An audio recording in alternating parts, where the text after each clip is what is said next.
want to thank Pradhan Mantri from my heart. 1600 square mile of kacha rasta. The rastas are a very, very bad situation. This is due to the durnitis that we have seen. Bolbo, thank you. আমি first আপনার বাড়তি সময় শেষ হয়েছে, আগামী বছরের জন্য practice করতে থাকেন। The budget of 9,38 crore. It's a very large budget and a very commendable budget. It's an increase of 19% from the previous budget. The budget centers on 3R strategy: the recovery, restoration and reconstruction. And main budgeted je uddeshyo jeta emphasize kora hoyeche, special emphasis is on being given to human development, human capital development, expanding digital services and promoting green growth. For human capital development, learning starts at a very early stage. সংসদের ভিতরে যে ফিরিত চলে, এখানে প্রীতি চলে সংসদ, আর তাহিরি হুজুর প্রীতি চলে সংসদের ভিতরে, আর তাহিরি হুজুর হলো জনগণের অন্তরে। কথা কোন ঠিক না বেটি? বাবারে আমার একটু লাইটটা দেন, নাইলে আমার ওয়াজটা মিস। এটা গুরুত্বপূর্ণ জায়গা তো, একটু একটা জিকির দিলা কি। মেয়ে যতই বড় হইতেছে, ব্যথার যন্ত্রণায় সন্তান কাঁদতেছে। ছোটবেলায় তো মনে করছি এমনি বুঝি কান্দে, এখন তো বুঝলাম মেয়ের ব্যথায় কান্দে। ব্যথা বড় ডেঞ্জারাস, ব্যথা বড় কষ্টের। এবার স্বামী স্ত্রী দুইজন রাতের বেলা ডাক দিয়ে কই, শোনো না স্বামী, আমরা রাতের বেলা আল্লাহর ডাক দিয়া 12 বছর পরে সন্তান পাইলাম। আজকে আসেন না দুইজন এক জায়গায় দাঁড়ায় আল্লাহরে বলমু, আল্লাহ আমার মেয়ের চোখ দুইটা ভালো করে দাও, আমার মেয়ের চোখের ব্যথা তুমি উপশম করে দাও। এই কথা বলিয়া রাতের বেলা ইবাদত করিয়া রাতের বেলা যখন ঘুমাইয়া গেছে গো, ওই মুহূর্তে স্ত্রীটা স্বপ্ন দেখে কে যেন ডাক দিয়া কয়, শোনো গো ও আল্লাহর বান্দা, ও আল্লাহর বান্দি, তোমার মেয়ের চোখের ভিতরে সারা পৃথিবীর কবিরাজের ঔষধ লাগাইলেও তোমার মেয়ের চোখ ভালো হবে না। মেয়ের চোখ যদি ভালো করতে চাও, তোমাদের বাড়ির পাশে যে জঙ্গলটা আছে, জঙ্গলের ভিতরে একটা মোটা গাছ আছে, ওই গাছের গোড়ায় তোমার মেয়েকে দিনের বেলায় নিয়ে যাবে। ওই জায়গাতে তোমার মেয়ের চোখের মহৌষধের ডাক্তার অপেক্ষা করতেছে। যুবক ভাইরা গো, ও মুরব্বী বাবারা, এবার স্ত্রী ঘুম থেকে উঠে গেলেন। ঘুম থেকে উঠে স্বামীরে ডাক দিয়া কয়, স্বামী গো ও স্বামী, মেয়ের চোখের ভিতরে অনেক ওষুধ লাগাইলাম, আজকে একটা স্বপ্ন দেখছি, শুনবেননি? ডাক দিয়া বলে, তুমি বলো না। এবার স্ত্রী ডাক দিয়ে, স্বামী গো মেয়ের জন্য আমরা কত কষ্টার্জিত পদক্ষেপ নিলাম, কোনো কষ্টার্জিত পদক্ষেপ কাজ হলো না। কিন্তু আমি আজকে রাতের বেলা আপনি আমি ইবাদত করে ঘুমাইলাম। ঘুমের ঘরে কে যেন আমার ডাক দিয়া কয়, এ আল্লাহর বান্দি গো, তোমার মেয়ের চোখের ভিতরে ওষুধ লাগালে কাজ হবে না।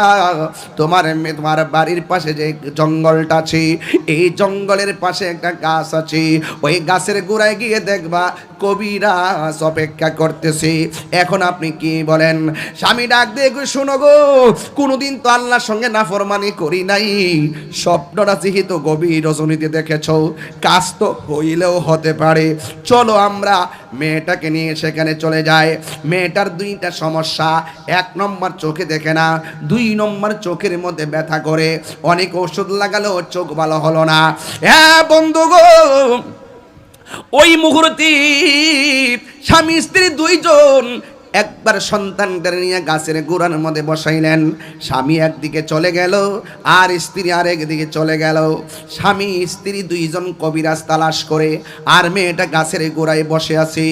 এবার কবিরাজ খুঁজতে খুঁজতে, আপনারা তো ভালো করে জানেন, কোনো মেয়ে যদি অসুস্থ হয়ে যায়, মেয়ের কিডনি যদি জায়গা, প্রয়োজনে মার কিডনি প্রয়োজনে মেয়েকে দেয়া দেয়।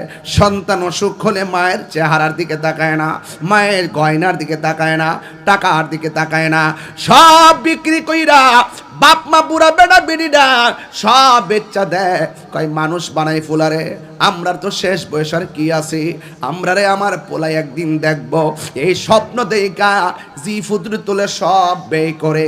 অথচ এখন বর্তমান সমাজের জিফুত কেমন জানেননি, মা বাপের খবর লয় না, নিজের মার্কেট করার জন্য টাকার অভাব নাই, বাবার একটা লুঙ্গি কিনা দিতে তার সময় নাই, নিজে একটা অসুখ হইলে পরীক্ষা ছাড়া ওষুধ খায় না, অথচ বাপটা ফুট ফুট করতে করতে জি করতে করতে কোমর হাড় ক্ষয় হয়ে গেছে, কাশতে কাশতে রাতের বেলা ঘুমাইতে পারে না।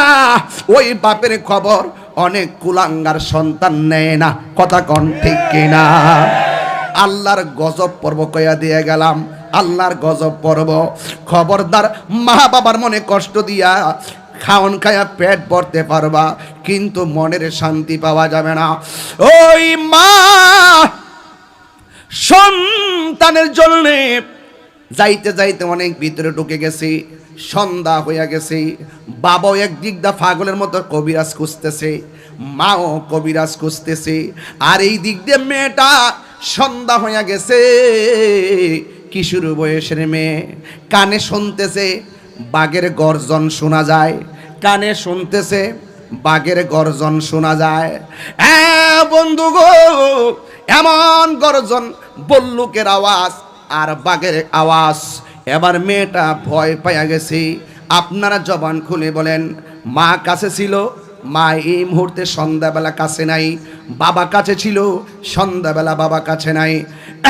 বন্ধু গো, মেয়েটা একা গাছের গোড়ায়, আবার বাঘের আওয়াজ, বল্লুকের আওয়াজ, শিয়ালের আওয়াজ, গুন গুন করে কহি মারতেছে। এবার মেয়েটা মনে মনে কয়, জঙ্গলে এসেছি, কাছে বাবা নাই মা নাই, বাঘের কাছেই বুঝি আমার জীবন যাবে রে। এই আল্লাহু আকবার, জোরে কন না কেন? আপনারা জবান খুলে বলুন, ডানে বিপদ, বামে বিপদ, সামনে বিপদ, পিছনে বিপদ, যার কেউ নাই তার কে আছে? আরো জোরে বলো, কে আছে? ওয়ালামু আন্নাল্লাহা মা'আল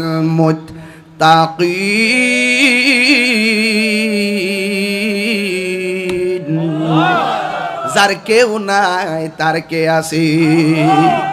হে বন্ধুরি, ওই মেয়েটা নীরবে নিবৃতে, কেউ নাই মনে কইরা এক আল্লাহর কাছে দুইটা হাত বাড়াইয়া দিয়া আমার আল্লাহর কাছে জীবন ভিক্ষা চায়। ও আল্লাহ, আমার মা জঙ্গলে, আমার বাবা জঙ্গলে, আমি একা একা গাছতলার মধ্যে বসে আছি। এই কথা বইলা দুইটা হাত তুলে আল্লাহর কাছে দোয়া করলো। আর এই দিক দিয়া গভীর রজনীতে বাবা গাছের গোড়ায় আসলো, মেয়ে গাছের গোড়ায় আসলো। আয়সা দেখে মেয়েটা গাছের গোড়ায় নাই। এখন বলুন, দীর্ঘ বছর পরে সন্তান আল্লাহ দিল, এখন কবিরাজের জন্য গাছের গোড়ায় আসলো, এখন মেয়েটাকে রাত্রে খুঁজে পাওয়া যায় না। এতক্ষণ মেয়ের কবিরাজ করছে, এখন মা বাবা মেয়েটারে খুঁজে জংলায় বেরিয়ে গেছি। আমার মেয়েটা কোথায়? আমার মেয়েটা কি বাঘে খাইয়া ফেললো নি? আরে অন্ধ ছিল, এটাই তো বলা ছিল। আমার মেয়ে ছিল। মা কান্দে, বাবা কান্দে, বাবা গো বাবা, বাবা গো বাবা, বাবা গো বাবা, বাবা গো বাবাই, কত আদরে কত স্নেহ তোমার কাছে পেলাম, সব কিছু হারিয়ে আজকে নিঃস্ব হয়ে গেলাম। কত আদরে কত স্নেহ তোমার কাছে পেলাম, সব কিছু হারিয়ে আজকে নিঃস্ব হয়ে গেলাম। ভালোবাসি তোমায় বাবা, বুকটা যে যাইছি রে, ভালোবাসি তোমায় বাবা, বুকটা যে যাইছি রে, তোমার কথারি দই মাঝে পড়ছে বারে বারে। বাবা গো বাবা,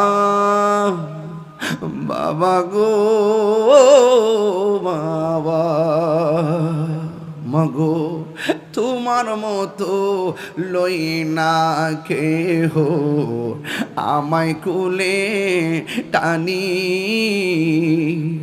আঁচল দিয়ে মোচে নাকি, আঁচল দিয়ে মোচে না কেউ আমার চোখের পানি।